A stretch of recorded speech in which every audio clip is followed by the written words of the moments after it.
Fala galera, vamos para o nosso caso clínico 16, tá bom? Esse é um caso muito legal, simples, mas que tem assim um, um ensinamento muito interessante para a gente, porque não é uma coisa muito comum da rotina. Na amnésia era uma gata fêmea, tá? Castrada, FIV-FeLV negativo e sem acesso a Roma, morava em apartamento. Não tinha sido castrada há muito tempo, tá bom? Tinha sido castrada há 2 meses. Ela já era adulta, tá? Porque ela foi adotada já adulta e foi castrada.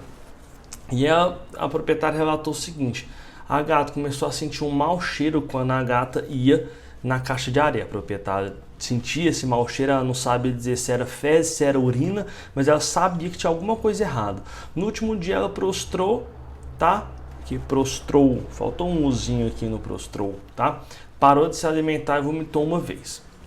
Ela levou para o atendimento. Olha só, chegou com febre, prostrada, frequência cardíaca alta, frequência respiratória alta, dor abdominal. Pessoal, ela sentia muita dor abdominal, mucosa hipocorada, sem sinal de desidratação aparente, tá bom? Não tinha TPC aumentado, não estava desidratado, o turgor cutâneo estava aumentado, nem mucosa ressecada, pressão alta e coloquei errado aqui, ó, bexiga sem conteúdo. Vamos arrumar aqui também então prostrou.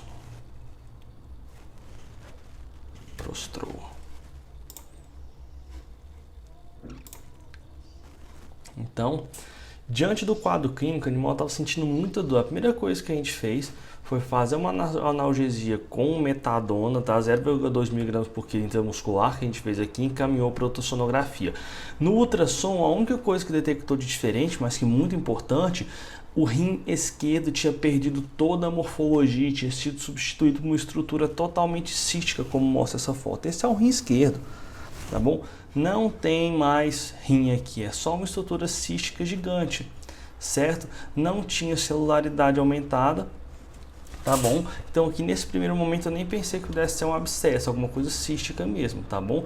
Então a gente pediu hemograma, creatinina, bilirrubina, tá bom, pessoal? Porque eu queria ver aqui função hepática, lembrando que TGP não vê função hepática, exame de urina e cultura de urina. E enquanto saiu os resultados, a gente internou o paciente para terapia suporte, fez dipirona, 12,5 mg por quilo, uma dose só para diminuir a febre, certo? E aí eu só faço isso e repita dipirona só se o animal está com febre depois, metadona e ondansetrona para vômito, enquanto a gente esperava os exames. Quando saiu o resultado do exame, olha só, o hemograma foi interessante porque ele não tinha uma leucocitose, tá? Mas olha a quantidade de bastão, tinha um desvio à esquerda bem considerável, tá? A gente pode considerar isso aqui um quadro infeccioso e grave. E aqui, ó, hematócrito baixo, tá, pessoal? Presença de moderado de hemácia hemolizada. Isso aqui é o processo inflamatório sistêmico que já está gerando, tá bom? Nesse paciente já está entrando em sepsis.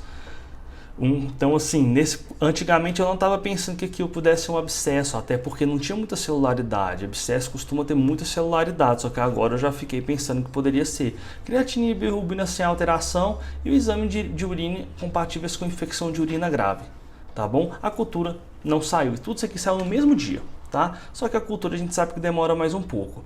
Olha o exame de urina, pessoal. Nitrito, muito eritrócito, leucócito, muco presente, tá? Característica de infecção de urina mesmo. E aí, aquele hemograma, essa urina, aquele rim, o que a gente pensou na hora? Provável causa da infecção que é um abscesso, pessoal. É um abscesso renal aqui, ó. Então a gente estabilizou o paciente com fluido, fez antibiótico e foi para uma laparotomia exploratória. O que a gente encontrou? A gente encontrou uma aderência no ureter e um tecido inflamatório. Agora, o que era aquele tecido inflamatório? A gente dissecou bastante, encontrou o fio de sutura, provavelmente em localização anatômica de onde foi feito a ovarioesterectomia. Então a gente não sabe se foi uma ligadura iatrogênica de ureter, o que a gente acha que foi, mas a gente não sabe, por exemplo, se esse paciente teve um trauma e aquilo gerou um tecido inflamatório ali, tá bom? Porque tinha uma massa inflamatória, sabe aquelas maçarocas? Que assim você vai dissecando e custa entender o que estava acontecendo. A grande questão é que a gente conseguiu liberar o ureter de todo o tecido inflamatório, depois de muito trabalho. Mas olha só, O rim não tinha mais rim, o rim já tinha sido todo tomado, a gente tirou esse rim em abril e adivinha o que tinha aí dentro? Pus. Então realmente tinha se formado um abscesso. Ali provavelmente fez uma hidronefrose, tá bom? Por causa da obstrução do ureter. A gente não sabe exatamente qual foi a causa, tá bom? Não tem como a gente afirmar, pelo que a gente encontrou, que foi uma ligadura iatrogênica, tá bom? Não tem como a gente afirmar isso. E aquilo gerou um processo infeccioso. Então a gente entrou com ceftriaxona 30 mg por quilo com antibiótico, que estava uma infecção grave, até sair o resultado da cultura. Tinha que ser um antibiótico forte, estava uma infecção grave. E o tratamento suporte, pessoal, tá? Para animal que está com pós-operatório. A gente não entrou com anti-inflamatório, mas analgésico, fluido, curativo. Todo paciente, protocolo normal para o animal que faz um pós-operatório, tá bom? A cultura saiu 7 dias depois. Nesse paciente, pessoal, ficou internado 8 dias, tá bom? Porque demorou, a gente ficou muito preocupado com a função renal e demorou, mesmo com a ceftriaxona, foi demorando para ter uma diminuição do quadro infeccioso no hemograma. Foi baixando de 8 para 7, 5, então a gente foi mantendo até que ele ficasse bem. Uma coisa muito boa desse paciente é que, sim, imediatamente após a cirurgia, ele acordou, pouco tempo depois ele começou a alimentar. Então, sim, suporte nutricional, terapia nutricional não foi necessário para ele. Então, isso levou o quadro dele a ser, assim, bem positivo. Se fosse um paciente que não alimentasse, ele tivesse que colocar a sonda, talvez fosse um quadro que demorasse um pouco mais para recuperação. E quando saiu a cultura, a bactéria Escherichia coli, sensível a vários antibióticos mais simples que quem? Que a ceftriaxona, amoxicilina com clavulanato, enrofloxacino, sulfas comuns. E aí, como o protocolo de sepse manda, toda vez que você estiver usando um antibiótico e sair a cultura e a bactéria for sensível a um antibiótico mais antigo, mais fraco do que você está usando, você é obrigado a parar o antibiótico mais forte, mais novo e mudar para um antibiótico mais antigo, mais fraco, mas que aquela bactéria é sensível. Ou seja, a gente estava usando ceftriaxona porque era uma infecção forte, a gente não sabia com o que a gente estava lidando. Saiu que era sensível a esse tanto de coisa que é mais antiga e mais fraca. O que a gente tem que fazer? Para a ceftriaxona, e no caso aqui eu entrei com a amoxicilina com clavulanato. Tá bom? E aí continuou o tratamento em casa e o paciente recuperou bem.